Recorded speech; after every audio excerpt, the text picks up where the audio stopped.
And welcome y'all to Conversations with Dean. And listen, I'm coming out of here out the gate hot because this is going to be the first visual episode. I have finally figured out how to do the whole visual thing on the old YouTube machine. So I don't think there's any other better way than for me to introduce my next guest proper like this. So who I have coming to the stage right now, he was Britain's third strongest disabled man 2017, Britain's third strongest disabled man 2019, and the second strongest disabled man in the motherfucking world, Craig. His name is fucking Dave Walsh. Go ahead and cue the applause. Oh, hold on. We don't got Los doing this, so we're going to do it manually. Big Dave, what's up, baby? How you feeling? Hey, I'm good, man. I'm really good. Thanks for having me on. It's a real honor and privilege.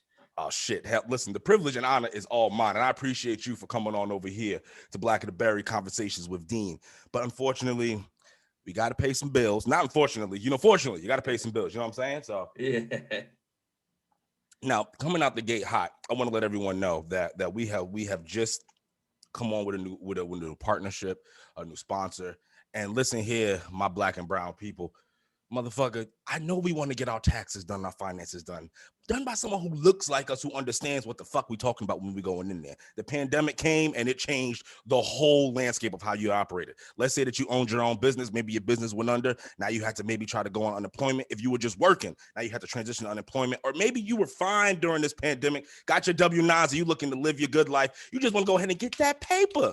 I know some of y'all ain't do it, and y'all know the tax man need his money by April 15th. So I'm just trying to do the right thing and help y'all out, baby. So you go ahead and holler at JG&A Tax Services, and you go ahead and give them a call at 631-542-2344. Once again, that's 631-542-2344, and they're gonna be able to do your tax preparations any way you need. It's 2021, baby. They listen. Email them your documentations through a secure line that they have. Hop on this Zoom call, watch them do what they need to do, and get this paper. Black man, black woman, and white man, white woman. Green is green, baby. So now listen here.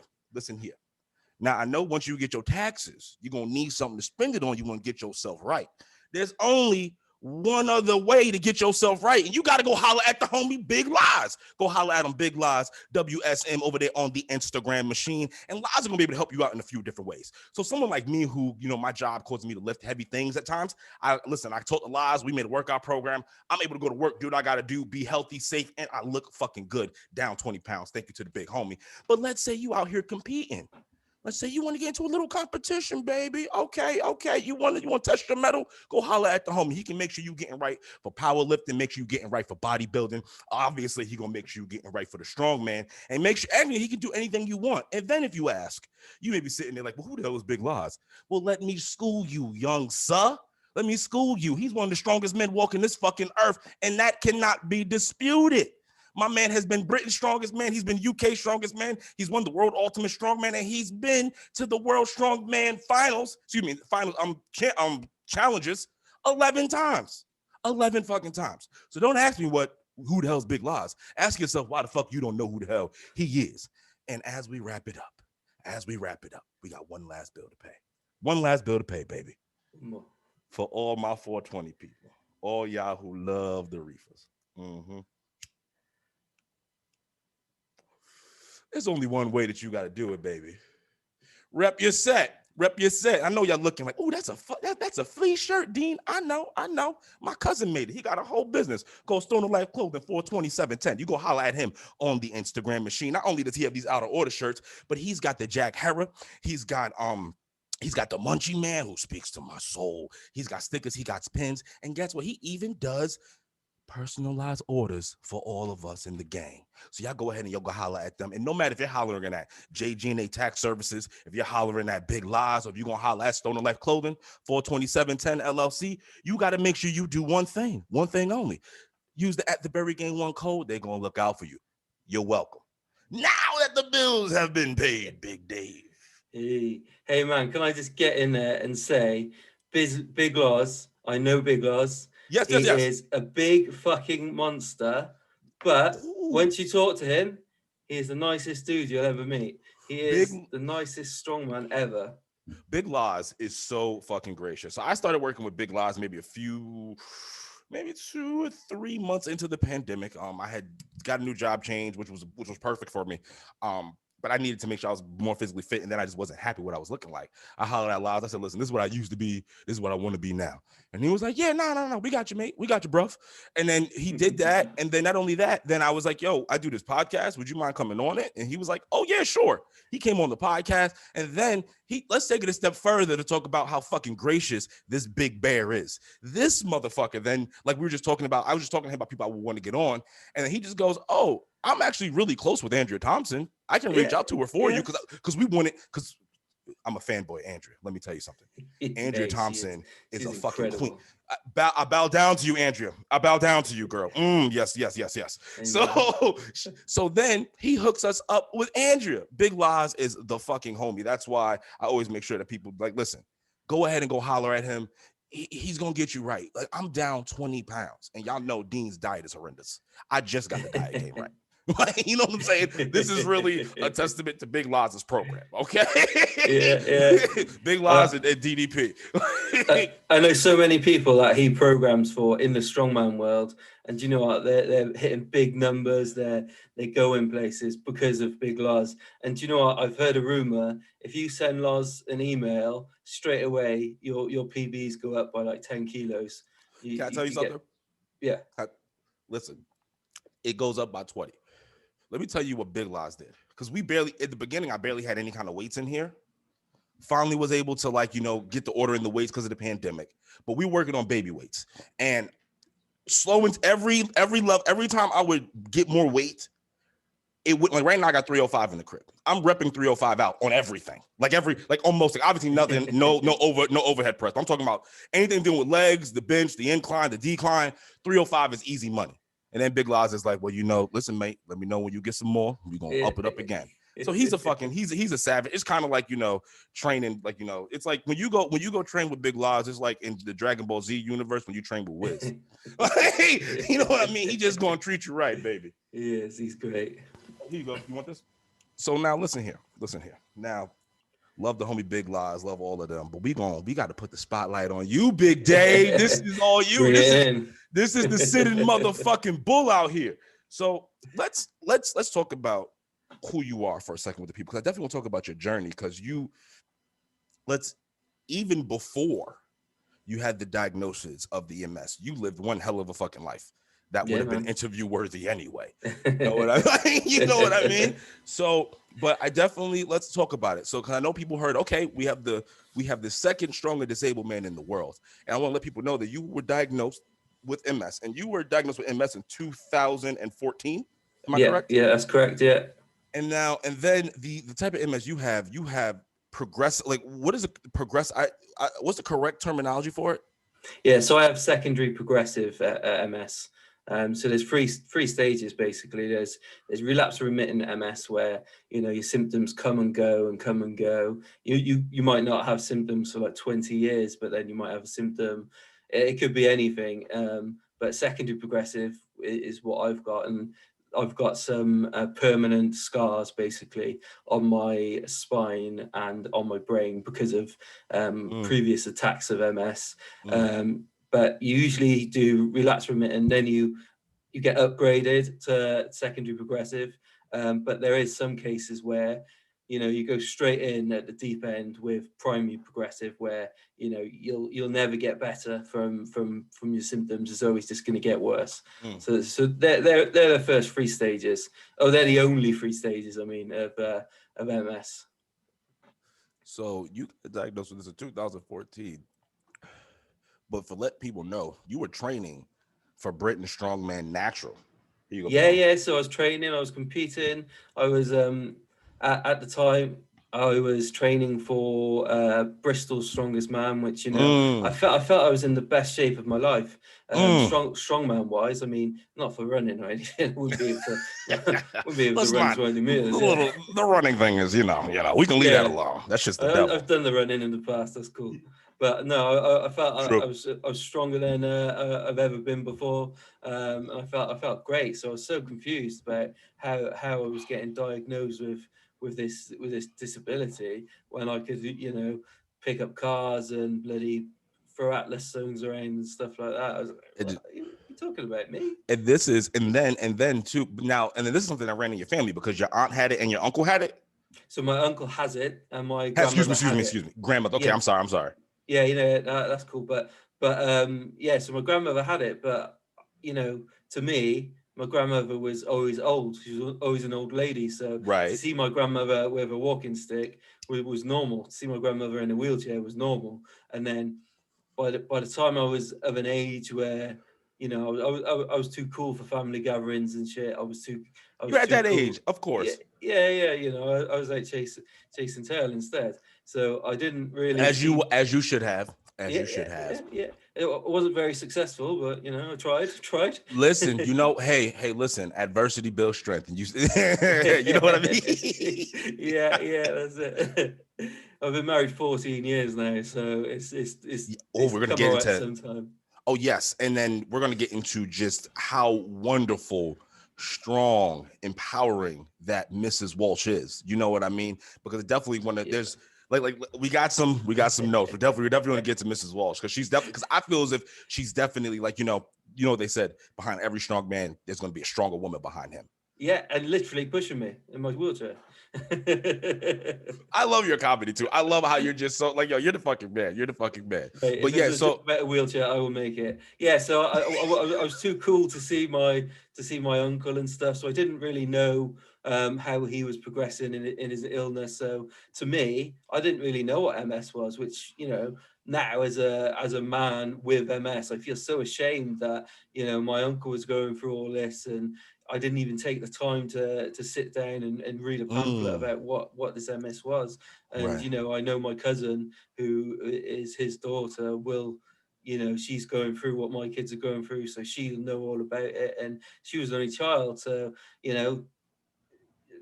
should have been there to support or something. But at the time, you don't think about it, do you? Of And it course. and it wasn't until my wedding, like 14 years ago, that I saw my uncle in a wheelchair for the first time, and I still didn't put two and two together because I was getting pissed. It was my wedding day. I was on a great Right. day. Yeah. Of course. Yeah, yeah. And listen, So for the American listeners, piss means he was getting lit, y'all. It was turning up for the God. yeah, man, I was out of it, and my wife was pregnant, so she couldn't drink. So So you had to do it for both of you. everyone was buying 2 drinks, and they were coming on my way. Yeah, that was the only way. You had to drink for both of y'all. You had to Yeah, do it. yeah. I wouldn't be a great husband if I didn't. So If know, not you, who? if not me. Yeah. So I didn't overly know much about MS when getting diagnosed with it. So even though it was so in my family, like it was real close. It's hit every generation so far. So Mm, I still didn't know about the types of MS, or what it actually was. So my uncle's got he's in the deep end with me. We're both swimming to get to the other end. So he's got secondary progressive, but he's about 20 years older than me, I think. So he's a real grown up. right. Yeah. No, I got you. I feel as if like we're not gonna be really grown until like we're in our 40s. Like, Yeah, you know what I mean? yeah. Because I'm still trying to figure this shit out. Like I'm almost at 30 next year, but damn. Um so now before we get into that more, I wanna take the people back because you're a dope dude. So first of all, you were in the British Army Yeah, or the yeah. I was in the 8 British Army. years, right? 8 years, yeah. I joined up I signed up when I was 16. I left school with like no education. I lived in Newport in Wales, which was I'm not gonna lie, it's a shithole, man. It's an I got you. absolute shithole. This is how much of a shithole it was, or probably still is, because I haven't been back. I remember I was about 10 years old. I went down to the fish and chip shop to buy dinner for the family. I got mugged for a fucking fish and chips, man. they Damn. were like 5 boys come up to me and stole my fish and chips. I was like, what am I supposed to do? Yeah, you fucks. But this is how stupid the people were. I had money in my pocket. They didn't take my money, so I just went back in and bought the fish and chips. So they stole my fish and chips, but I had another 20 quid in my pocket, so I went and bought more fish and chips. Yeah. I was like, cheers, guys. See you later. Yo, what yes. these fucking savages? Goddamn, I have a question for you. Yeah. Because see, I'm a guy who likes to get his pound of flesh. So did you know who those fucks was and eventually done? Because like, you don't gotta ever get somebody right then and there afterwards. Like, I'm gonna let you get comfortable. No, It'll be like 6 months. Grown, man. What happened? Oh, they were grown, They and you were were grown. damn. I was like 10 years old, and they were grown. See, They I were thought it was like other little shitheads. You know what I No, mean? no, man, they wouldn't have done that to me. Not other kids my age. That's what I'm talking about, Dave. They they'd knew have known better. better. Dave said I was fucking knocking people off the fucking monkey bars since 6 years old. He goes, put some respect on my name, slide. I own this. You're right, Dave. My It's like bad, training baby. day. This is my hood. I got cases on all you. Where's my candy? You bring my candy? Pay up, son. And get my math homework done on the 3rd. So now, so you joined the Army. Yeah. You do 8 years there, and then not only did you do 8 years there, then you did a tour in Iraq. Yeah, I did a tour in Iraq. Yeah, I did 6 months there. It was you know what, it's an experience that you're never going to get not in the military, and it was an experience. It wasn't good, it wasn't bad, it was just an experience. So I'm quite happy I did it, to see that side of the world, and to go through some of the stuff, and to meet some of the people there, because they're great people. But I'll never talk to them again. It was only that tour. I know, and you always leave places saying, oh yeah, we'll keep in touch. With it was at the time where Facebook wasn't too big, and right. But it was. You weren't supposed to make friends with like the locals and stuff like that. So it was all saying like, yeah, we'll speak again, but you never will, because I'm not going to go on holiday to Iraq or anything. And of course, why would you? I'm not going to give them my address either. So, yeah. You can't trust them. You know what I mean? You're there to do a job, and they're there to really stop you from doing that job at the end of the day. Yeah, they could be good people in that, one of the guys, because I sort of had a connection with one of the guys, but he couldn't speak English. I couldn't speak Iraqi, and then he kind of, we just had a connection where we would like kind of like, I don't know, we talk without talking. Yeah, I know what you mean. Communicate. And one day he came up to me with a letter and with like an envelope and a pen, and I thought he wanted my address, man. I was bricking it. I was like, oof. Can't give you my address. No way, man. No way. Goes, so chill out, bruv. Yeah. So I went around all the everyone I knew to see like, well, he wants my address. We need to arrest this guy or something. He's coming after my family. But it turned out he just wanted my permission to take a broken fridge off site so he can bend it and keep it. I was like, yeah. I felt like a right idiot. I felt like that 10-year-old getting mud for chips again. Well, nah. I think your first reaction would be everyone's normal reaction. One of my best friends in the world, he served over there. He did Iraq, Afghanistan, and he was at Guantanamo Bay from 2011 2013. So I used to, whenever he came back home, off of, tour or whatever like that, he's like, yo, come back to the crib, God. Fuck all that bullshit. Like, I don't know what you did. You know what I'm saying? Like, just come back to the crib. I don't care how you got to get it done, son. Yeah. Cause you know what I'm saying? So fuck it. Now, in the military, you decided that you were going to climb fucking mountains. What the fuck? And then no. Hold on, folks. This motherfucker didn't just say I'm gonna climb mountains. I'm gonna bring you. Am I reading it right, or am I just bugging the fuck out? You were bringing motherfuckers up mountains? Yeah, man. I was bringing them up the mountains. Oh, mate. Do you know what? Some of us are just bred different.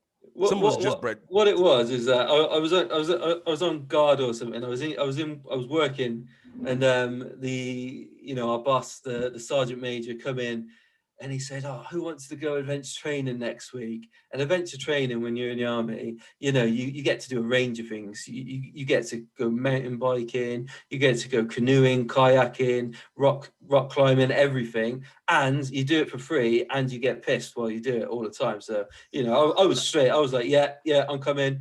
I turned around, I said to my wife, I've got to go away for 2 weeks now. I'm so gutted. These motherfuckers. Thinking, I've got 2 weeks away from the kids. I'm going to sleep. I'm going to do everything. But then when we got there, it was a fucking course for mountaineering. So It was literally 2 weeks. We were camping up the mountain for 2 weeks. We were fucking navigating everything. It was the hardest thing I've ever done and the shittest thing I ever done. And do you know what the worst thing was? I passed. So I got this qualification. and then this, I took it back to my sergeant major and he was like, how did you do? I was like, I did okay, I think. But they sent emails out saying the success rates, and I got like, I think it was like 60% of the test you had to pass, and I got like 85%. So he was like, you're doing all of the mountain duties from now on. And so I did. I don't even know how many mountains I've done. And you go up once, you come down, you think, oh yeah, that's great. But now you've got another 2 weeks of doing the same route, the same mountain. You buy the same sheep, you're camping in the same place. Oh mate, it's take me back to Iraq. I'll go back there. I don't want to do this anymore. Yo, he said, I'll go back to Iraq. Fuck this. So that's great. That's fucking amazing. So now after the military, you got the military because you just want some more stability for you and the fam. Respect that, you know what I'm saying? So once you got out, what did you transition into after? So I got out, and it was a tough time, to be honest, man. It was hard. I didn't, I joined the army when I was 16, and 8 years later, so all I've ever done from school. And the army sorts you out. It makes you regimented. You have to have something to do all the time. You get told from day one. You get told what time to wake up, what time to eat, right, what time to go to bed. Mate, you get told what time you go for a piss and stuff like that. So true. For me to leave into, like, I left on a Friday, and Monday it was like, what do I do? So I just went to do some basic security jobs, which were paying all right money, but it was traveling quite a lot up and down the country, and I was really struggling. So I actually tried to sign back on to join the army again, but it was a time where they were making a lot of redundancies. There was too many people in the army, so they were like, yeah, thanks, but no thanks. I was like, oh, fuck's sake. I was in a place, man.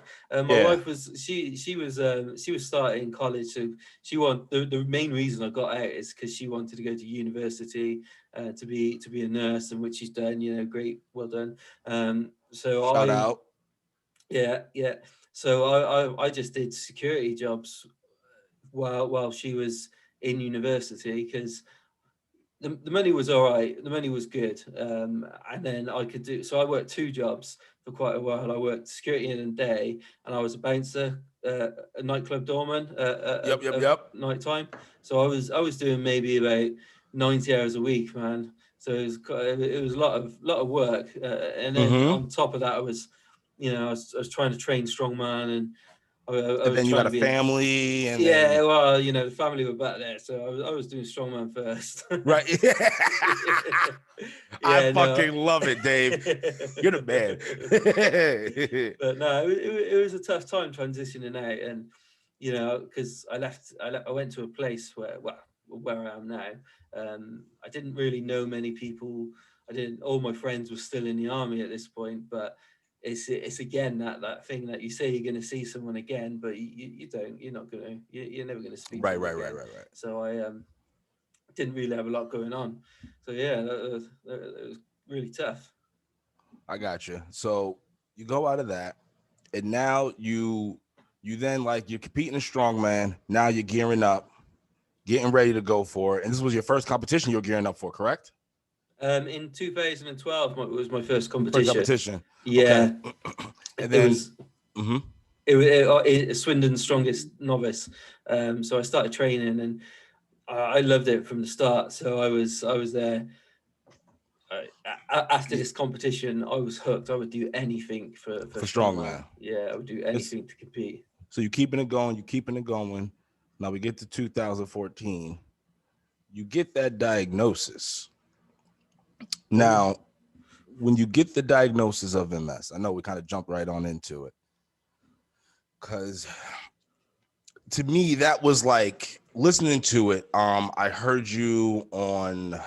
Hold on, give me 1 second, because honestly, I want to make sure I give this gentleman just due, because I listened to a few of the interviews that you did, but this one was really good. The Prime Life podcast. I want to give him. My man Billy. Yes. Listen, Billy of the Prime Life podcast. Yo, good stuff. Yeah. As someone Billy also has MS as well. Yes, it was a very interesting. And then y'all had the conversation like 4 times because of technical difficulties, and then you have to keep reopening these scars. I was in it. Yeah, I was in it, man. You know, it was definitely eye opening. So you're because you're training, and then you just start feeling. Would you start feeling like pain in your legs? Did it start, or was it like in your back? So it was in my arm. On your arm, I'm sorry, excuse me. It was in my right arm. It wasn't pain. It just went numb.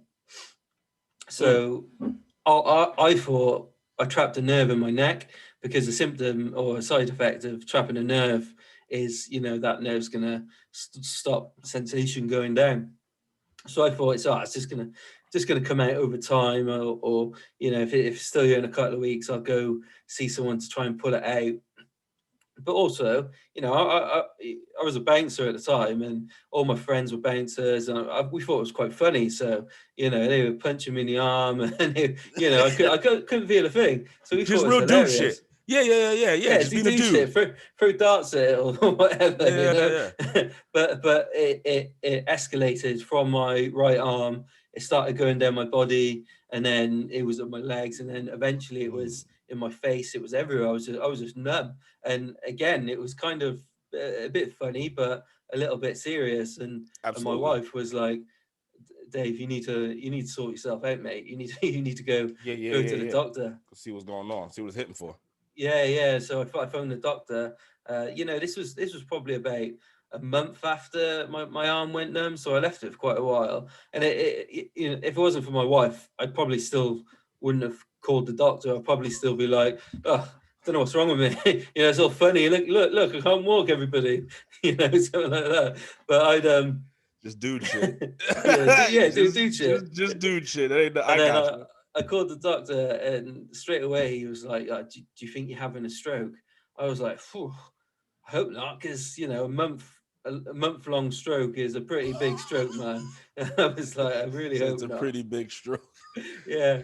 But then he said, you need to go to the hospital to get yourself checked out. And I went to the hospital. I had a few MRIs.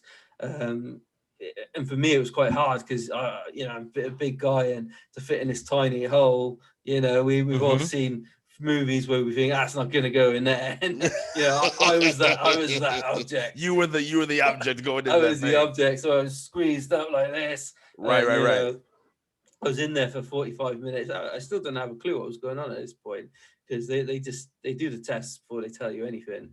And then I had that done, and a few blood tests, and then the consultant, then the neurologist, he sent me back. He said, "I'll come back tomorrow or the next day. We're going to give you a lumbar puncture." And I'm not sure if you've had a lumbar puncture or if they're called something different over in the US. So it's basically, a like 9-inch needle going into your spine to draw out the fluid of your spine to test it. It's like a spinal tap. Yeah. And they make you numb, so you don't feel it. And you were in like a fetal position, right? Yeah, man. I was crouched up like a baby and stuff. But I was there for maybe about 4 or 5 hours, and they were trying to get it out because they kept missing. Because I was a big guy, they couldn't get in the right position. Well, you're supposed to be professional. I don't want to hear that. Oh, there was 2 of them as well. There was 2 of them. There's 2 incompetent bastards. I couldn't see what was going on. So my wife was like looking behind, like, fucking hell. It's like she's probably looking behind, like, I'm about to have to kill these 2 motherfuckers. Like, we're gonna have to finish them. Get 2 more in here. I would have felt, yeah, that's crazy. She thought they were trying out a human centipede or something. These You know? motherfuckers. Oh shit, you nasty Yeah. bastards. But yeah, you couldn't feel it going in, but you could feel it like scraping your bone and scraping your spine and stuff. So that's such a weird feeling. But after about 5 attempts, they got it, you know, because they kept missing and drawing out blood. Good so God. After about 5 attempts, they got the fluid they needed. Good, and thank God. You know, I was like, you know, praise the Lord, because Right. I'm going home now. They dropped the fucking thing. They dropped the fucking the beaker or whatever. It went everywhere. I fucking cried. They cried, and they were like, "Dave, we can't do this anymore. You have to come back to get it done under X-ray."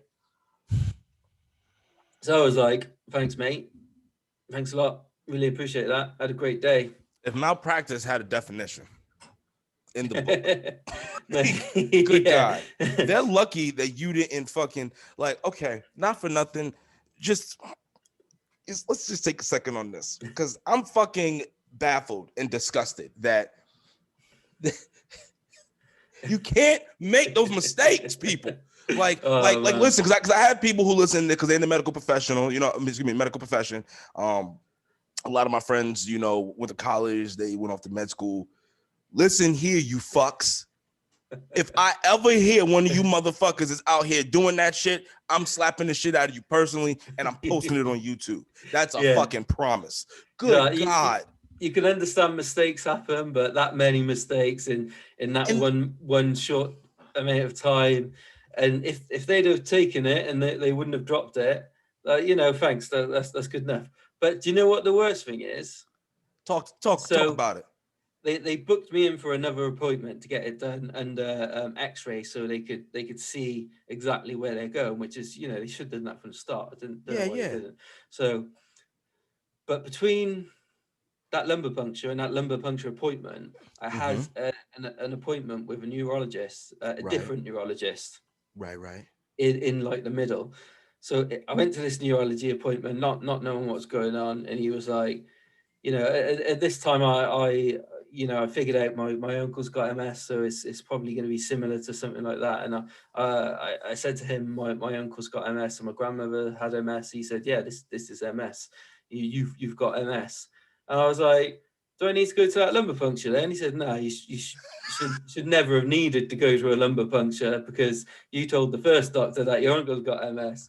And I was like, yeah, I haven't got to go to the lumbar puncture again. I was like, wicked, amazing, but I've got MS, shit. You know, I didn't know what to do. I was like, oh.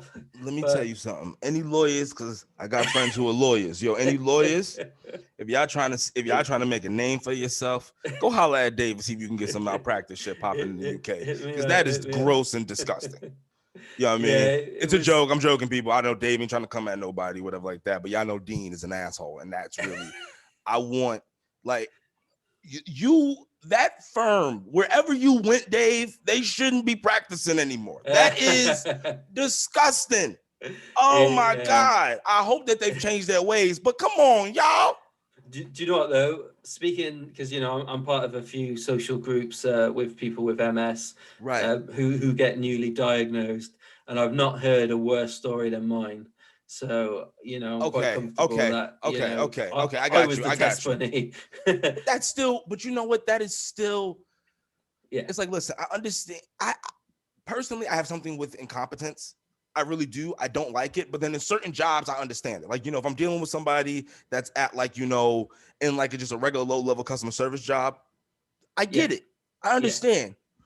But when you get to that level and we're dealing with humans, there is no time for error. There is no time for mistakes. I don't give a damn. That's why you have certain checks and balances. That should have never, ever happened. Ugh. Yeah. We're going to the next thing. I know, because you know what, Dave, on Conversations with Dean, you know, it's always a free fall conversation, but then sometimes Dean just goes on these rants and I can't help myself. And that's good, man. I love your passion. Thank you. Listen right here. I love you too, man. Cause that really hurt. Like, I was really, like, as you saw, that shit really pissed me off. Like, ugh. Yeah. So, okay. So we'll get off of their incompetence. So you talk to your peoples and they're like, yo, this is what it is. So now Go through, what were you thinking when they told you that at first? Like when they first said it, like what was it like? Like how did you process that? I don't think I did. When they were telling me you have multiple sclerosis, Uh-huh. you know, they were talking about a plan. You know, we'll do this. You get in touch with your MS nurse. Your GP will be good. Here's a little, you know, a MS taster day almost, where you go and they kind of tell you more about MS and stuff like that. But to me, it was still like, you know, I squatted 250 kilos the other day. I'm bloody, you know, You're I've a got to monster. pull a truck in a couple of weeks. This isn't right. But for some reason, I remember leaving, and my wife was driving at the time, and I just started crying. I had no idea why I was crying, because I didn't know, you know, they didn't say, you know, you're disabled, you're going to be in a wheelchair, you're going to be this, you're going to be that. Right. They didn't say your life is going to change. They said, you know, MS is a very, they call it a snowflake disease, that no two people are the same with their symptoms. So I don't know why I was crying, man. I felt like a right baby. I remember my wife just stopped the car and she showed me a bit of compassion, which was the first and last time she's ever showed me compassion. and yeah, so it didn't hit me for ages, man. It didn't hit me for It was maybe a year later, because at this point I was still training strongman. I was still fine. I was cycling to work, you know, which was about 8 miles a day. I was good. I was fine. I was strong. I was everything. And then it was a few years later, we went on holiday to Turkey, but the heat just wiped me out. The heat just killed me, and I was falling all over the place. I'd fallen a few times before this, but it was all quite funny. And, you know, I was always, because my military training, I was quite good at falling and landing cool, so I could play it off. Right. Yeah. I got you. I'd fall on, I'd be like Johnny Bravo, like, hey. I got you. Getting the attention off of you, but keeping it on you, on your terms. But in this holiday in Turkey, it just wiped me out absolutely. You know, I was struggling, and then I qualified for Britain's Strongest Natural Man 2015, and I was, you know, I wasn't in the qualifier. I came third. I was great, you know. I did monstrous. I did good things. Absolutely. But for the finals, I was in a shit place. I couldn't lift warm up weights. I could barely walk. You know, I could barely walk without falling down. But I wanted to go because I qualified. I earned my spot to be there. Right, as you should. With the best natural people in Britain, and I went, but it was shit. I hardly did anything. I remember lifting. It sticks for me the most. So we had 140 kilos, which is like what, 300 pounds, I guess. Atlas, a big fixed bar. You have to lift it to your chest and as many reps as possible lifting it over. I could get it to my chest, but when it was on my chest, the weight was just crippling my legs, and you know, I was just kept going down. And I must have done it about 3 times. Right. It's a weight I should have been able to do, and it was that point I knew that the MS was taking over a bit. Right. And I after that competition, I walked very slowly away from Strongman. You know, I almost shuffled because I couldn't walk properly and stuff. So I shuffled away from Strongman at that point. I hope you get into comedy too. Is that something that you ever thought of? Because like I love the tension that you build and then the misdirect. You know what I mean? So like, have you? All jokes aside, have you thought about that? Yeah, I always think about it, but you know, my hardest critics are my family, and I am not funny to them one bit. They get so frustrated with me. Listen, but here's the thing, Big Dave. Like, they're not my audience. I don't care about them. Exactly. You think my family listens to me? I got a few. Don't get me wrong. I got a few of my cousins who listen, and like my mother shows love. Like my mother, like I don't know if she listens or not, to be honest with you. But all I know is that one time I was talking to her and I said, hey, I think I'm gonna do this episode or something like that without really cursing. And then my mother just goes, who the hell told you not to curse? Don't you listen to them damn people? And I was like, so I'm like, well, do you listen or not? She goes, every now and then I may catch something.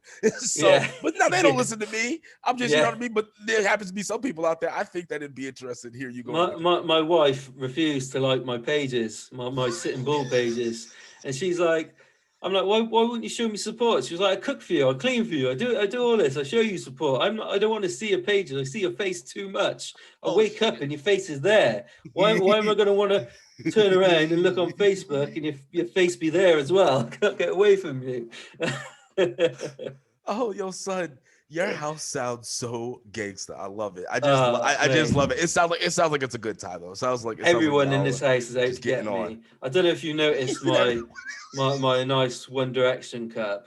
Yes. Do you know there's cupboards in this house that I can't reach in my wheelchair. I heard that they out here and your kids applied against your bed. Hey, the kids have put this in the one cupboard I could reach, and this is the only cup. And they knew I was coming on with you. I said that you were like Oprah but gangster, and they were like, we got you, Dad. And they've all gone out and they've left me with my One Direction back. You know. Yo, son. Oh, great. Yo, that's great because I like I said, I was doing the research, I was listening, and then I was like, yo, they're plotting, and then I heard you say, well, I know that you know, he goes, they're just plotting in different rooms, but he goes, it depends. He goes, I'll find them. Like, this is great. It sounds like y'all just have a really good time. And that's something I want to, because I know that you had deep thoughts, you know what I mean, that were intense. Yeah. But yet you're still here. Like, and I know you've gone into them before, how deep they were. And I'm not like, if you want to go into them again on here, that's fine. But if not, let's go. Oh, okay. Come on a journey with me. I'm always happy to share that, you know, even though you might be as positive and as happy as you are, you know, there are times where you're not. So absolutely, I'm always happy to say that it's normal to feel how you used to feel, or if you have a bad day. I still have bad days, but let's go as deep as you can carry my 21 stone ass. Oh, well, hey, listen, then that means we're gonna be going for a ride, my good brother. So now you spoke about at one point in time when you were just going through everything, and then when you figured out that you had second progressive, and that it was just, you know, you're eventually going to, you know, deteriorate to a point. You don't know when, because the way that MS goes, it could, you know what I mean? Like I've heard you talk about it. You say that you could just be talking. Yeah. You could just get a pain. Like, it is what it is. So then you talked about just being able to, you said that you thought about how you would jump off a bridge. A building. Yeah. Yeah. So take us through that time in your life. I want to like what was going on around you that you just said, I think they would be better without me. Yeah. So it was a time where I stopped Strongman, and I was in that much pain through my MS, because the pain is unreal. Right. And to go to the medical professionals to say, like, I need some help with my pain, or I need some help with my MS, and for the neurologist said, we'll refer you to a pain clinic. And I thought, oh, this is great. You know, pain clinic sounds exactly what I need. To go there, to him to be like, oh, what meds are you on? And for him to say, that's actually the best meds you can be on. So there's nothing we can do for you. To hear that from somebody at the top of the game, because these consultants are there for, you know, they've been doing it for years and years. I couldn't cope with the pain I was in anymore. So I asked him to take my legs off. I asked the pain clinic guy, the pain consultant. I was like, well, they're getting in the way. They're hurting me. So if you take them off, then surely the pain will go. And he said, no, that's not the case. If we take them off, your pain's still going to be there. Your pain's not actually in your legs. Your pain's in your nerves from your spine. So I was like, just sever the spine, just sever that nerve from the spine, just take it off. But he was just, no, we can't do anything. So for me, my I have a legs, question, just a quick yeah, question. yeah. Did you get a second opinion with that, or did you just roll with Yeah, it? yeah. So he was the second opinion. So Mm, yeah, which was the worst part, because damn. he was over the top of the one I saw before. For him to say that, It was just it was a shot in the heartbreaking. punch. Yeah. Yeah, and you know what? I had the kids and the girls. There was just two girls at the time, and I was very much a hands-on dad. I was wrestling with them. I was like beating Right. the shit out of them. We were As you doing should. all the dad stuff. But I couldn't do it anymore. I couldn't, because they were beating the shit out of me, because I didn't have the energy, or I didn't have the Right. power anymore to do it. Yeah, And yeah. it was just such a frustrating time. And I actually planned. Well, I didn't plan, but You thought about it. I wanted my legs gone at first, and I was always thinking, how could I engineer this? And my only thought of how I could do that one is get about 6 chainsaws, somehow line them up together, three either side, jump out the top window and go straight through the chainsaws with my legs. Now that wouldn't work. That is such a shit idea. Mm-hmm. I'm such a shit shot at stuff, so I would probably just miss and it'd just be a disaster. Right. But yeah, so that was how I would do that. But then after a few years, it escalated to I was depressed. I was in a real shit place for me, and I Right. wasn't nice to be around. I was a bit of a dick to the kids. I would snap, I would shout. I just wasn't a fun guy. Of And course. Your wife had a conversation with you? yeah. So I was planning to just drive into a wall or Mm. something. But you have these thoughts that they're just thoughts. I never once thought about me being, well, I never thought about suicide. I thought about how I would do it, and I thought Mm-hmm. about how these people would be better off without me, because Right. they literally wouldn't have to carry me around. And my MS was getting worse. But yeah, so after, I think it was an episode, we were supposed to go to some tree sanctuary in the spring. It's meant to be wonderful. It's not really my thing, but I was just going anyway. Of And course. then and then my eldest daughter, she wouldn't take a coat, and I snapped so bad at everybody because she wouldn't take a coat. I mean, she wouldn't take a fucking coat. She'll get cold. It doesn't fucking matter. It's a fucking Right. coat, mate. Yeah, But yeah, I yeah. was just in that mindset where anything could trigger me off, and everyone was walking on eggshells. They didn't want to, say anything, and I owe my family big time for that, and I'm forever paying it back, I think. And they make sure I pay it back. But it was that incident. My wife took the kids to her mother's, and she come back, and we didn't go to the sanctuary in the end. She came back and she was just like sat down, because my wife's a mental health nurse as well, so she Ooh, sees this okay. shit. She knows this shit, and she was just like, you're not, you're not yourself. And she had a harsh talk with me, and Right. it was real. And I went to it was, she didn't make me do anything, but she was like, we can't live with you like this, so you need to do something about it. And so I picked the kids up, and I apologized.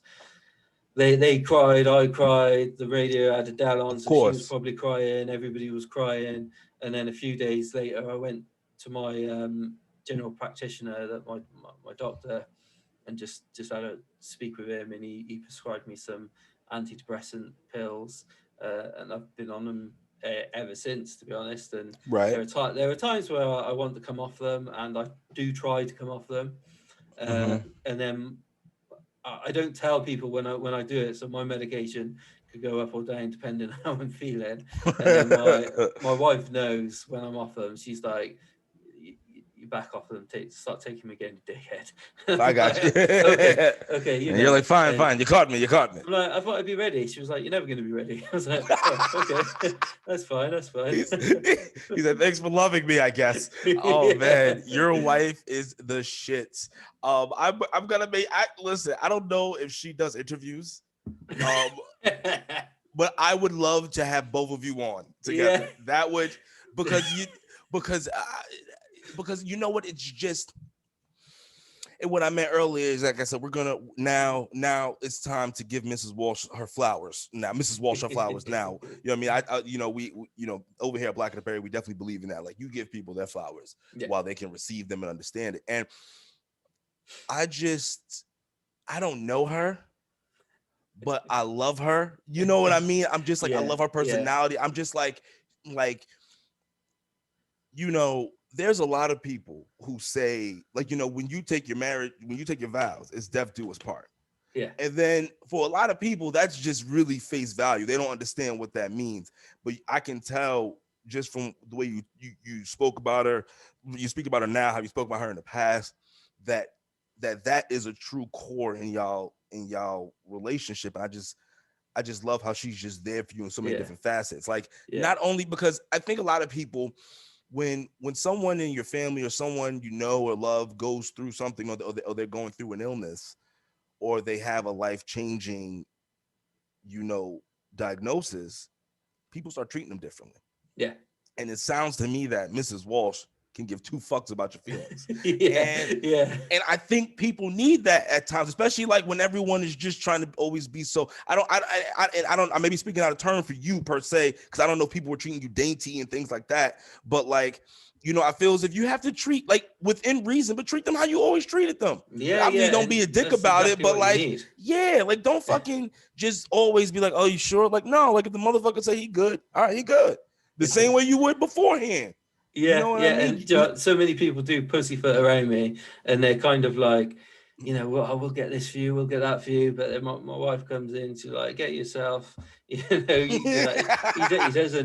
need it. And I don't want people to pussyfoot around it. I can, if I can do it, I'll do it. If I need help, I'll ask for help. Absolutely.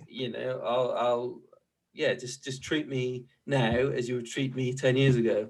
But feed me a little bit more because I'm a little bit bigger. A little bit. You got to keep it up. You got to keep. So now speaking of that, let's get into the shits now. Now let's get into what I like to call the clanging and motherfucking banging. So you out here, Big Dave. You got the diagnosis. You stopped Strongman, but now, after you go back on your meds, after you start your meds, that that first cycle, right? Is that when you decided to get back into Strongman, or were you doing Strongman prior?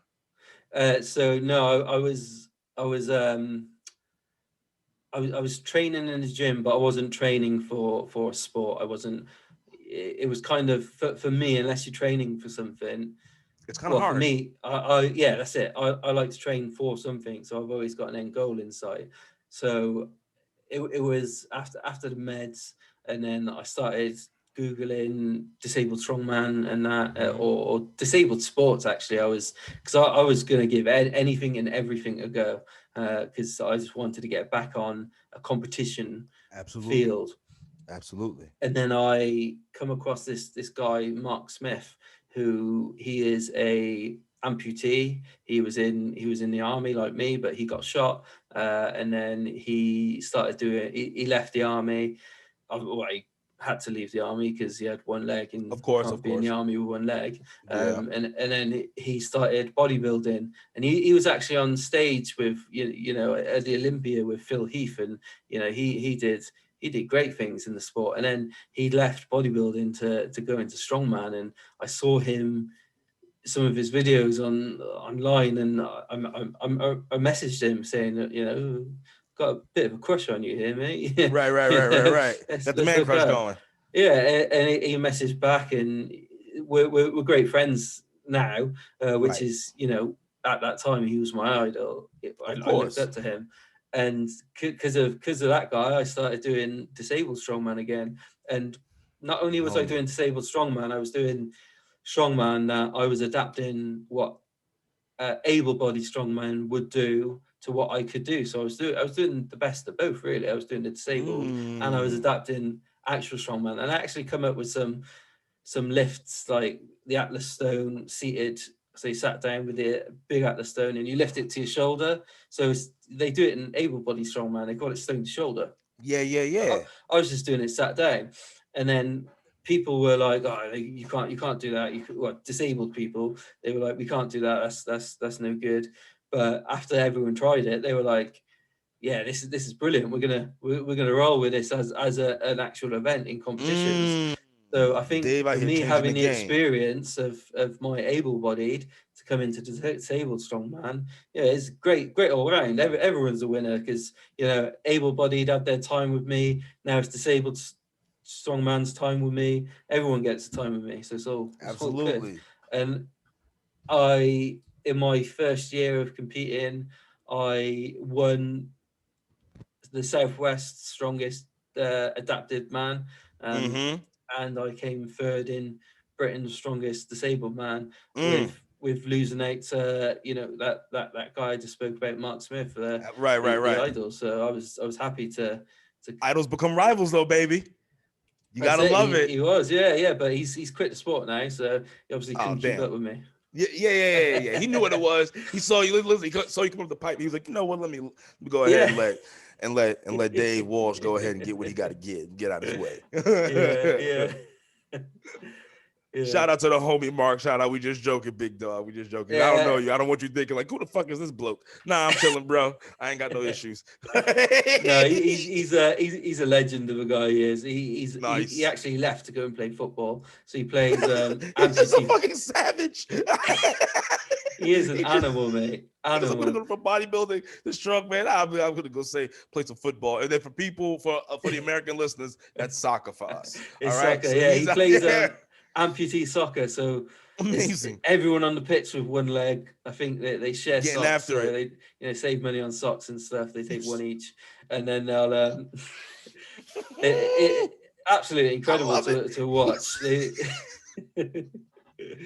Oh, you're the man, Dave. You're the man, Dave. This is fucking awesome. This is great. So he said they save money on socks. Lord have mercy today. So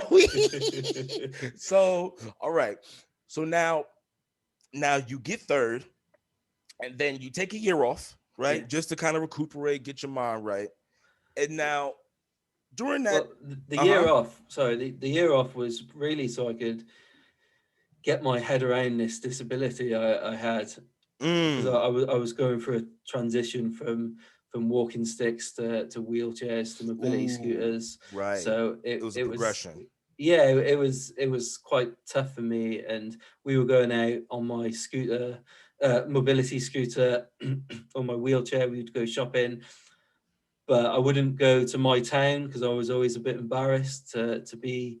You know, I was this big Dave bouncer, kicked everyone out in the nightclubs, and, you know, strongest in the gym, to go to that, to being this wheelchair person.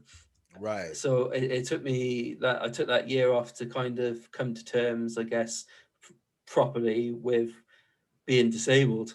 Because if someone had seen me and I knew them and they'd see me in my wheelchair or scooter, I'd just brush it. I'd be like, just feeling a bit lazy today. I thought I'd, let them push me around. But but yeah, obviously when they leave, my wife would be like, "Well, why do you always do that? Why do you always like put it down to that? You're not lazy." Well, I am lazy, but you're not lazy. You just you can't do it. And these people, they know I've got MS because I tell everyone on Facebook, or I know these people, so they know I've got MS, and they know I have bad days and stuff like that. So I actually come up with it a few, it was about a month ago. I kind of thought about it. I was, at the time, I was judging them for judging me, but now I realize I was judging them for judging me, but they weren't judging me, so I was just judging them.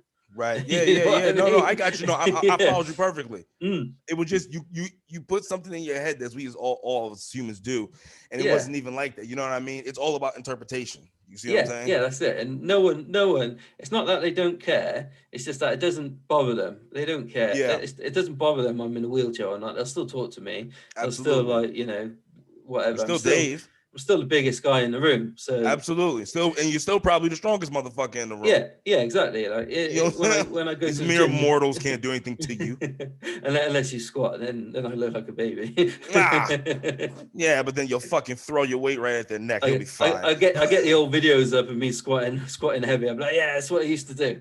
Look. Or matter of fact, you know what? Listen, they start squatting. You just say, "Hey, why don't you come over to the bench, buddy? Hey, Yeah, come over yeah. here. Can I use that while you squat on Yeah, bench? yeah, yeah. Come over here. Yeah, come over here, motherfucker." Yeah, but that's kind of why I took the year off. So I have a, Strongman again. so I have a question. Just a real quick question for you. How do you get through bad days? Family. Mm, Family. I mean, I not too long ago I had they call it an MS seizure. So I had basically a seizure where I was, having all the good effects of the seizure. I was shaking, but no film was coming out. It didn't actually affect my brain so much. But I was after it lasted about 20 minutes, and we were actually out in public. So because we're in a lockdown here, we're not allowed to leave. Well, we are allowed to leave, but I I'm in I'm in a category where you should be shielding right. more than most people. So this is the first time in ages I went out. Mm, We went out. I was on my scooter, and my leg just started shaking. And I've had these mm, spasms before, but never a spasm to that quantity, that quantity and even quality, because it was quite a good spasm. If you were a spasm enthusiast, you'd look at it and be like, yeah, that guy's got a good spasm. So I was mm. very, all over the It place. was very noticeable. Yeah, Like it was completely. very Like it was noticeable. nothing. It's like it wasn't anything like when you're on your scooter Yeah. and you're able to kind of like shield it. Like no, people like if they Yeah. look at it, they're like, okay, something's going on. Yeah, and one person, I don't know what they said or what happened, but they mentioned it, and my daughter got very defensive, and my oldest daughter, she's 13, she was ready to knock a motherfucker out. Someone mentioned something, and she was like, it's not funny, is it? Hell And yeah. yeah, Let it hell yeah. Good for her. yeah, Fuck that. and it Fuck those wasn't funny. motherfuckers. And then it took me, I had to take a whole week off work after Mm, it, and I could barely get from my bed to my wheelchair to the sofa. That was my week, and it was a right. struggle to get to that, and I was sleeping all day. I was so tired. But Mm, the way I got through that week was my wife and my kids. Like right. my youngest kid, he's always been around while I've been disabled. I've always been a dad to him in a wheelchair, or a Right. dad with mobility issues. So he sees no different. He cares no different. But Absolutely. the older two, they're more well. I say the older two. My middle one's she's a fucking savage, mate. She, she's the The type middle of child always is. yeah, she's the type of person to wheel me in the corner and just take my wheels off my chair or something, or let the air down. She is fucking crazy, man. So she won't be the one you're living with when you get older. I probably will. That's the problem. She'll probably be like, yeah, just come stay with me, and I got you, pops. I ain't worried she about won't it. brush my beard. She won't do anything, man. But she gonna hold you down though. Like, Yeah, yeah. She'll I take my love it. check. but my Rest of the old butt, pops. yeah, pay your rent. Your rent's due.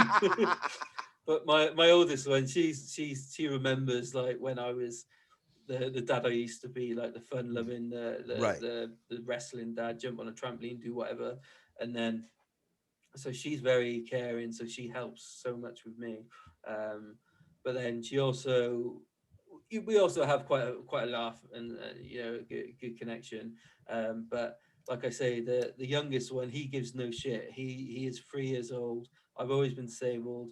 My wheelchair to him is just another accessory of me. Right. So Right. when he comes in from school, he would brighten up the day a bit, because he'd be a bundle of joy, bundle of laughs, Absolutely. and stuff like that. And my wife was, she was getting me through that time by literally doing everything for me, and just Mm. being supportive and emotionally supportive as well. Because I wasn't, I didn't want to ask for as much as I have to ask for when I'm in those Right. days. Of course. So she understands, and she actually said, I understand that you don't want to ask for this, but Mm-hmm. it just, It is what she it is. basically said, just give me a list of things you need throughout this day, and I'll get you that stuff throughout the day. And that was it. That was perfect. Like, her and my oldest daughter were so practical and so hands on with it. Reggie Right. was my youngest. He was very much made me laugh a bit, and Ava just Good. stayed out of the way, which is great. Absolutely. Absolutely. Especially during that. You need, listen, they said laughter is healing for the soul. You know what Yeah, I mean? So that's yeah. all. Listen, you can never go wrong with a good laugh. When everyone needs it. Yeah, Listen, me. definitely. Absolutely. Absolutely. So, okay. Okay. So now, and then you said you had that like a month ago, right? Mm. Yeah, I think it was about 5 weeks ago. Mm. So now, was that just like, did you have to go talk to your doctors after that? Like, what did they? Yeah, Yeah, yeah. So yeah. what So happened? I spoke to my doctor after that. It was all like telephone, because in the Of pandemic over course, of here you course, of don't really course. see. So I spoke to my doctor after that, and he was like, yeah, that's an MS seizure. Um, we'll give you these drugs for it. So I take more drugs. I'm on so Right. much drugs. I could make some money out of this drug. uh, I'm the pusher man. Do, do, do, do, yeah. do, do, Come do, see do, me. do. He goes, my name's Big Dave in these streets. I have my middle child at the front door. You're like, you're not coming in, man. You fuck. Because she's the side. I love You don't pay. it. She's coming after you. That's the one you don't Yeah. want coming after you. Oh God, I love it. Yeah, so I spoke to my doctor, and he was like, this is what it is basically, and Right. here's some more drugs, and here's some drugs to help you sleep, because I was in, well, I still am Using in quite a pain, lot of right? pain, and Right. then it wipes what little leg movement or leg power I had out. So before I could probably do a couple of steps, but now I can't. Without falling over, I struggle Right, right, to right, right, right. stand up and stuff. So I'm still feeling the effects of it. And to be honest, it's been that long after it that the effects are still here, that I'm unsure, or I'm not confident they're going to come back. I So got you. I probably did my last few steps, but it's okay, because, like we say, when I was in the army, I did so many steps. That's kind of That what you I just, say. it's fine. Now you just I got you. I got you. And Yeah, obviously, and then that right there is the shit I'm talking about with you, Dave. And what I mean is you just have a way. It's just like, no matter what, we're pushing forward. yeah, Like it's not stopping you. yeah, You understand what's happening. You understand limitations placed within you, but within those limitations, you're gonna maximize everything. And I think that's something that I want people who listen to this to really understand and take forth. Because it's like, listen, there is we all have challenges and problems, but fucking the one thing you can always do is just dig deep within yourself. Find it within yourself yeah, to just do what you need to do to get yourself right. You know what I yeah, mean? yeah, Work on absolutely. you, and then everything else is gonna follow and fall. Like I want, it's like I can't stand people who complain and then when you look at it, you're like, you really have no reason to be complaining like this. Like I understand everything. I'm not talking about you. I'm talking about Yeah, other yeah, people in the world. I'm just like, you have no fucking reason to sit here and be on your bullshit the way you are. You yeah. know what I mean? And then I fucking was doing, like, obviously, when we first connected, I liked your page. I started following you, and I knew about you. But then when the interview was booked, I obviously had to get on my shit, and I just was Mm. like, who the fuck am I in any way, shape, or form? You know what I mean? Like get it done, get it done. People out, get it fucking done. People, Yeah, shut the fuck yeah. up and get it done. And do you know what? I probably, if I haven't gone through all the stuff I've gone through, I would have been the same. I would have been the person who's complaining about going to work, or complaining about training, or complaining about something. But I've been through a shit time. I'm not going to lie. It's not been fantastic. Of course, But you know, I'm still knocking about. I'm still happy with the humor. I've still got a loving family. I've still got, you know, I can still do the stuff I could do. So I'm still going to do it. So you know, just because you're having a bad day, have your bad day, and then put it behind you. Just move on to the next. Look forward. And I think the reason I stay so, I try to stay positive. I try to come across as a positive dude and, you know, strong dude. Well, I hope I come across as a strong dude, because that's kind of what I do. be a bit That's your shit if I profession, didn't. player. Yeah, Absolutely. yeah. Absolutely.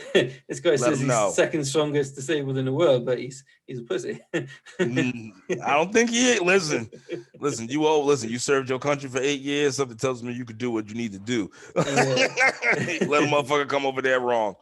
Yeah.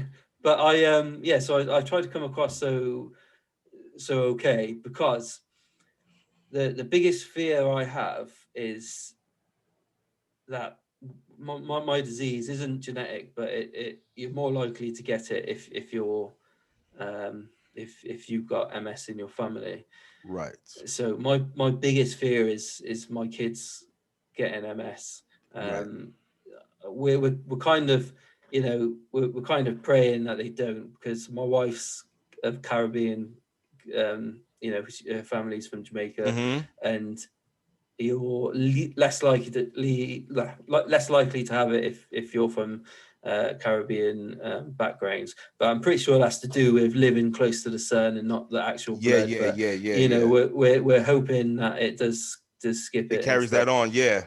Yeah. Absolutely. But if I was to pass it down to my kids, you know, I would be heartbroken. You know, Of course. I'm fine with it. I'm cool with it. I've got it. I've accepted it. I'm getting on. So if they were to catch it, I want to show them that, and to anybody, you can't catch it for a start, but if they were to get it, I know. Yeah. I get what you mean. If they, because they come from you. Absolutely. I know what you mean. Yeah. Well, I hope they come from me. Yeah. No? you can never really tell, can you? You can never really be sure. Mama's baby, daddy's maybe. They didn't come out with beards, so I'm not too sure. So you're just like, looking at her, I'm confused. Was the beard? Yeah. You come back 20 years. If you've got a beard, then I'll accept you. You know what it is? Accept you into my tribe.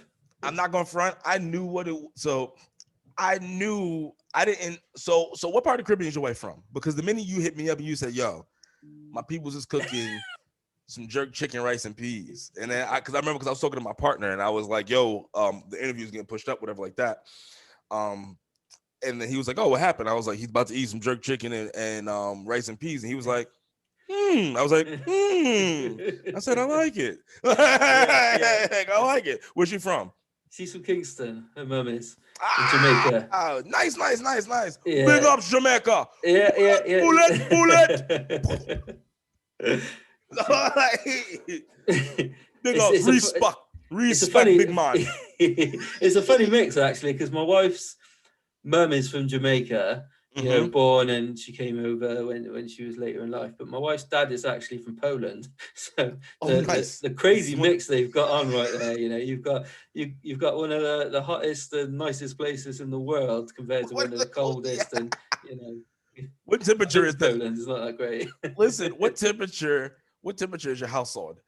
Oh, mate, it's you know, it's like the gates of hell all the time.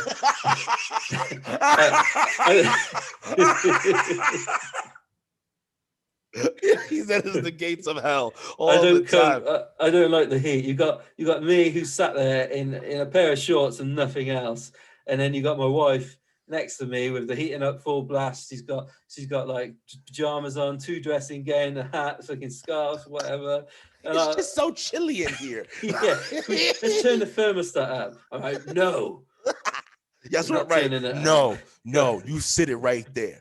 She's like, well, I'm going to turn it up. If you can get up to turn it down, then it's fine. Oh, they treat you foul, Dave. Here so you can't. They treat you foul, Dave. You need to grab a stick and hit them when they sleep. Like, I thought it was a game. I need help.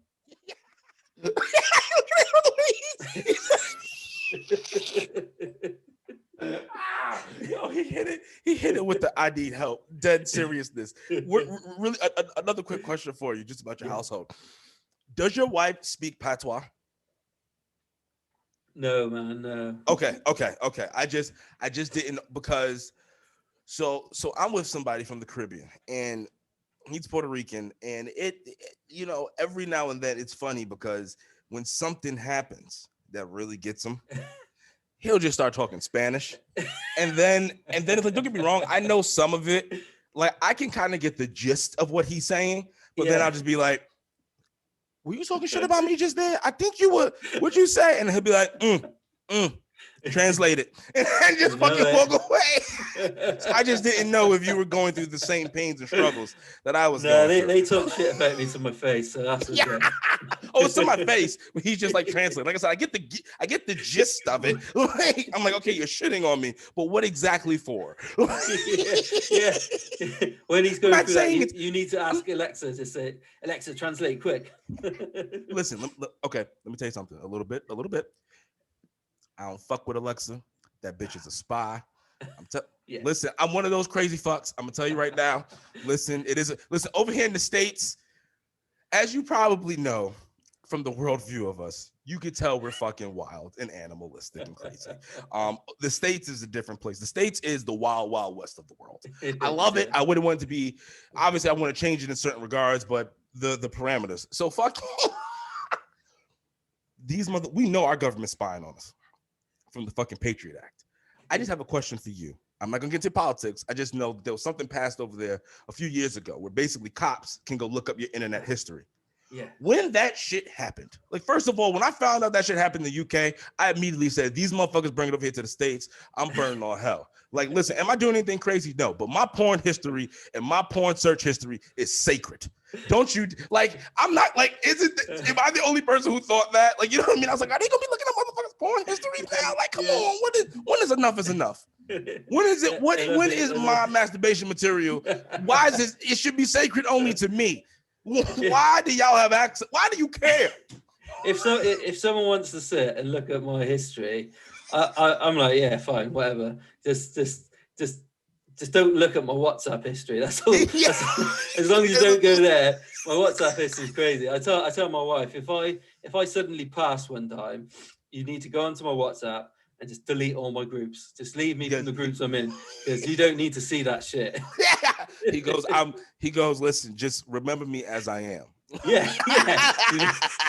Do not go in these groups. Just delete the whole thing. But all jokes aside, how did that, like, what happened over there when that passed? Because I know I'm making light of it right now with porn history, but like, that's serious business. The fact that, like, because when I was reading it, correct me if I'm wrong, it could just be a regular law enforcement officer who just works the beat and just can go in there and be like, I know Dave Walsh from online. Let me see what he does for fun. Like, what the fuck? Yeah. No, people were going crazy. There were petitions, there were protests, there was everything to try and stop it. But it kind of fizzled out after a while. And I think they were always doing it. To be fair, I think. Of course. They were always looking. It's just that somebody found out that they were looking, and then they outed them. So I'm lucky and I'm unlucky. So I only have a work phone. So I don't pay any bills on my phone or my laptop. So I can't look at anything bad. Yeah. So I've got nothing to hide almost, and of course. I say to my wife, we sometimes talk about it, about this subject, and she's like, because I've got a camera and there's my bed, so she's like, if someone wants to watch me sleeping, then watch me sleeping, just right. Whatever, and they won't see anything else because nothing else happens in that bed. Oh my gosh, Jesus Christ! So. Now, I guess I understand it. I have the same feeling, like, nothing to hide, but it's just us as Americans. An invasion of your life. And then, not for nothing, I don't know too much about the UK government, but the American government has proven time and time again to his own people that they really don't give a fuck. Like, they was experimenting on people, bro. Like, yo, son, nah, America's crazy. Like, it's a reason we like this. Like, listen, world, listen, I know we got some people from the UK gonna be watching this. I promise you. Yes, you think Americans are crazy. Yes, you think we're gun happy. I'm gonna say, yes, it's true. We have a reason. Our government is fucking wild. All right? It's either be eaten or eat. What would you do? Mate, we're gonna do it. Now, listen, I don't excuse Donald. I don't know how Donald got in office. Don't ask. I do know how he got in office, but I didn't vote for him. But damn it, we all have fuck ups. Listen, okay? It happens. It happens. You know, it's funny. You look at your government, and they're like dinosaurs, man. They're like not old age. They're like fierce and crazy. You know, they're old too. Oh yeah, and old, yeah. But then you look at our Boris Johnson, who looks like his mum forgot to pick him up at school gate or something. You know, he's always like, hey mum. I've seen a few Boris Johnson press conferences, and I was like, why has no one fixed this man's fucking hair? He comes out there. All right, so people, we have to trust the MPs and what they're doing. I'm like, he sounds like he has no idea what the fuck is going on. Gosh, but I know that, like, and then I know him and Trump were supposed to be boys, and then they started beefing because of some other shit. It was great because they were supposed to be boys, and then all of a sudden, because of the hoo-wah, the 5G towers. Yeah. Because then Trump was like, well, we can't do that. But who knows now? We got Biden in office. So listen, fuck it, right? Listen, it doesn't matter because at the end of the day, these motherfuckers don't give a damn about us. That's what I truly believe. Listen, that's what America believes about our government. Our government doesn't care, so take care of yourself. And that was the whole. It. You know what I'm saying? That is the whole gist of this episode in itself. Is just take it like no matter what's going on, people dig deep, and then just you know what I mean. Just keep the good fight going. You know what I'm saying? Yeah. Listen, Dave. This was a fucking pleasure and an honor having you on. I would love to have you on again just to talk other fucking nonsense. You know what I mean? Yeah, like just like, bro, you're fucking dope. I would love to even have you on before, like, you know, big strongman competitions, and we could do like a pre-breakdown analysis if you're down with it. And I'm gonna put you on the spot asking you now, but like, mate, we could do it during the competition. I'll just live stream it. Oh shit! Yo, listen here, people. Listen, Conversations with Dean is going some places. I probably won't be able to curse on that stuff, but y'all know it's gonna be fun. Yeah, no, curse away, man. It's Strongman. You know, if you can't curse in Strongman, when can you curse? Yeah, absolutely. Well, listen, Dave. Even my kids are in the sideline like, fuck yeah! Fuck yeah! Reggie, you're free. Shut up. Grow up. So listen, Dave, can you listen right now? Take your time. We want to let the people know where they can find you. Let them know anything you got coming up in the pipeline. Right now, the time's yours, man. Yeah, man. So you can find me on my socials, either Facebook or Instagram, under Sitting Bull UK. That's my name because I sit down a lot. You can.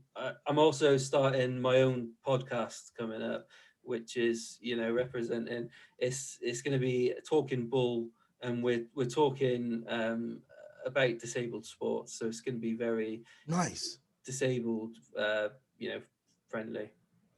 You're gonna have a ramp to get in, and then it's gonna be an accessible chair for you. No, we're gonna talk about all disabled sports. We're gonna have people in from those sports. So I've got my mate Mark Smith that I told you to come in and talk about amputee football. We've got wheelchair bodybuilders coming on. We've got a guy from the States who he plays disabled softball and also wheelchair American football, which I'm pretty excited about. Yeah, you don't know, do you? So these things people don't know about. When I became disabled, I didn't, I searching for disabled sports, you get the basic, you get the basic information on their websites. Yeah, but, put me on the game. Hit me the game. Hit me to the game. Yeah, man. Oh, yo, listen here, yo. Oh, I'm gonna have to contact that brother. I'm gonna have to do some. God, yo, this is. You don't blew my fucking, because I played American football. I played in college. Cool. Yeah. I played in university. I played, and so I played in high school. Fucking. Oh shit. I never knew. Oh, Yeah. I'm gonna go on the craziest YouTube dive when we get. Oh my God! 'Cause I They're guarantee going to see you. your search history. Oh, listen, these fuckers. as long They're as already. you put it into YouTube and not Pornhub, because then You know what I'm saying? Yeah, that'd yeah, be yeah. weird. They're only Yeah. after the Pornhub history. Only after the Pornhub history. You got to remember that. Protect your porn history. It's sacred. It's sacred. Listen, I got a few buddies. They already know the deal. When I go, delete this fucking history. Delete it. Don't ask. Go about your business. So listen here, Dave. I can't wait for your podcast. I can't wait to collab with you furthermore in the future. This has been a great fucking episode. Listen here, people. This has been Conversation with Dean. I am Dean. That over there is the sitting bull from the UK. Big homie Dave. This has been Conversations with Dean. Peace, love, and chicken. We're out.